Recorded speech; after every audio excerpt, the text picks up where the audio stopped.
Okay, I started cutting out the pattern 8427. That's Norris there, by the way. He also has a video. I think I mentioned that it's on YouTube. There, just to give him a shout out, because I cut it out here, so it's doubled. This is what I meant by cut on the fold. So now it's one piece, right? This back. And here's the pattern. So what you do is you mark the pattern with where the pattern pieces, where all the marks are. So here's the pleat, and I didn't show you that. So you'd use like this is a tailor's chalk. So if I'm doing light, I use that, or I have like a blue one here. So if I'm doing a light color and it won't show up with white, then I would use a blue one. Tailor's chalk, and you can get this like at Joann's or wherever. You could also use, and sometimes I do, just a little soap. If I can't find something handy, I'll just take a little piece of soap and break it off and use it like that. So that's another little tip. So the other thing that you want to do is you want to make a mark on the side that's the outside, so that when you put your pattern together, you have all the outside consistency in the way that you are putting the thing together. So I put this to indicate that I'm going to put this on the outside, and this will be the inside here without it. So inside here would be without it, so I don't put one there. The other thing is that because this is two-sided, sometimes you'll have two pieces, like here you'll have two pieces that are separate. But this is one piece because it was cut on the folds, which was that line right there. Or in other words, you put it on the fold and then you cut it and you leave the fold there, is a better way of saying that. So don't cut here, because then you'll have to sew it together there, which might look okay, but anyway. Then what you do is you take the same pattern and you flip it over, and then you mark your lines again. So they go here too. So that's why you need kind of a see-through paper. So I could see here, and then I'll mark my pleats here like this. But I'll mark them here like that. And all of your dots. So there's a mark there, a dot here. So I just wanted to mention that all of these marks, you have to transfer them from the pattern piece to the fabric itself. So that's all I wanted to say right at this moment. I'll finish cutting this out. Bye. Hello. So now it's Tuesday evening, and we've already cut out all of the pieces, and now we're going to do interfacing. So interfacing is, I'll show you, I think I briefly showed you what interfacing was, but I'll show you a little better. So on here, if you look at this, you see how stiff this collar is? That's because it has interfacing in there. So you have to put interfacing in your clothing. In this particular garment, which I made, was a Hawaiian shirt. The interfacing is here. You can see it. If you look at your clothes, you'll sometimes see it inside there. See how it makes it nice and stiff? It makes that sit. Well, for this shirt, we don't need a lot of interfacing. We do need some. This is a pretty thick interfacing. The interfacing I got's a little bit lighter for the dress shirt.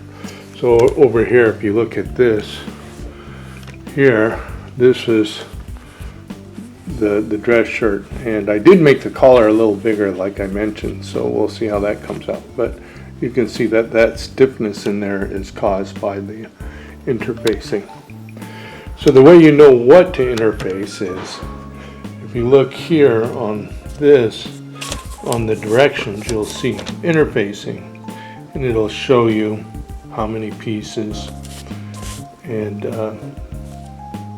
what pieces need to be interfaced. So here's the interface, here's the interfacing over here, they're just showing different arrangements. And then they also, I think, will give you some directions on interfacing a little bit. Not a lot, but anyway, what you need to do to interface this is, if we take this piece, this piece, this piece, and this piece are all going to need interfacing. This is the interfacing. See, it's bubbly on one side, and then on the other side it's kind of smooth. So the bubbly side is the side that you're going to attach, because it's the side with the glue in it. So we'll just take one thing and cut it out. So let's just take this here and cut it out.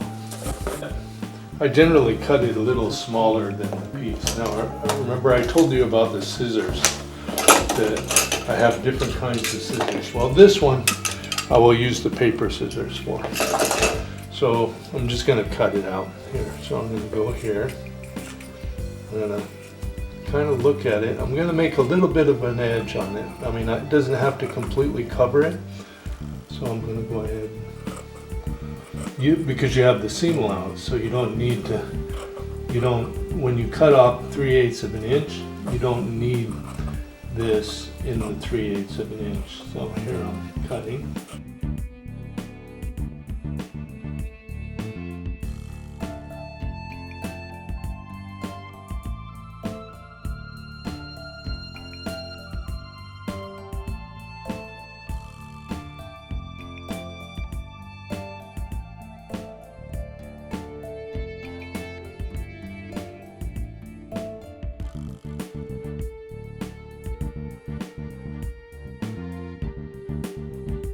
It doesn't matter about which way the grain lines go. You can cut it any way you want. So I'm going to take this. So now I'll just take this here and put it on there like that, and then just put it in there. It's just enough to give it some more structure.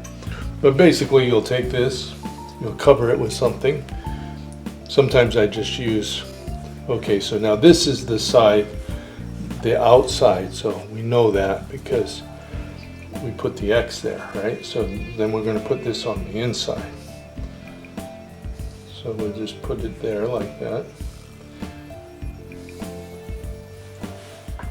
There. Then I'm just going to cover it with this because it'll keep from the white stuff sticking to the iron, and then we iron it. We just go like this: 1, 2, 3, 4, 5, 6, 7, 8, 9, 10. 1, 2, 3, 5, 6, 7, 8, 9, 10. 1, 2, 3, 4, 5, 6, 7, 8, 9, 10. 1, 2, 3, 4, 5, 6, 7, 8, 9, 10. There we go. So now we got it nice and hot.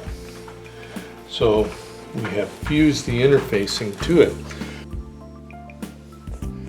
So now we've went ahead and got this heated on and adhered.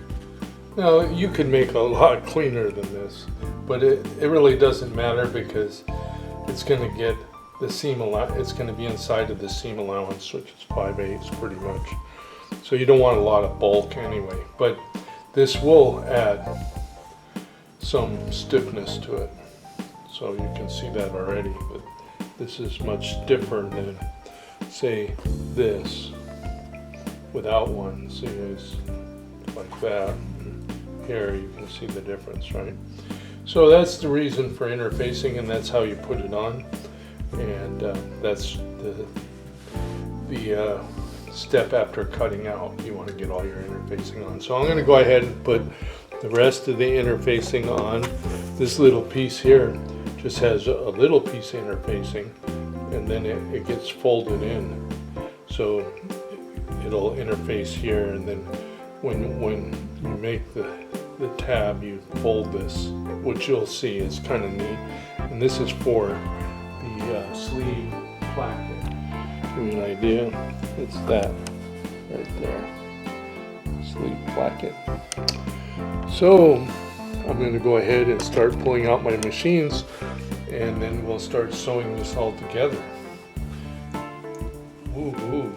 But anyway, this is probably going to be a pretty quick shirt to make, because I've made 3 of them already, so I think that I probably have it down. And so I'll be showing you, and you can make them. All right. God bless. Talk to you later. And if you like these videos, press like down at the bottom and subscribe.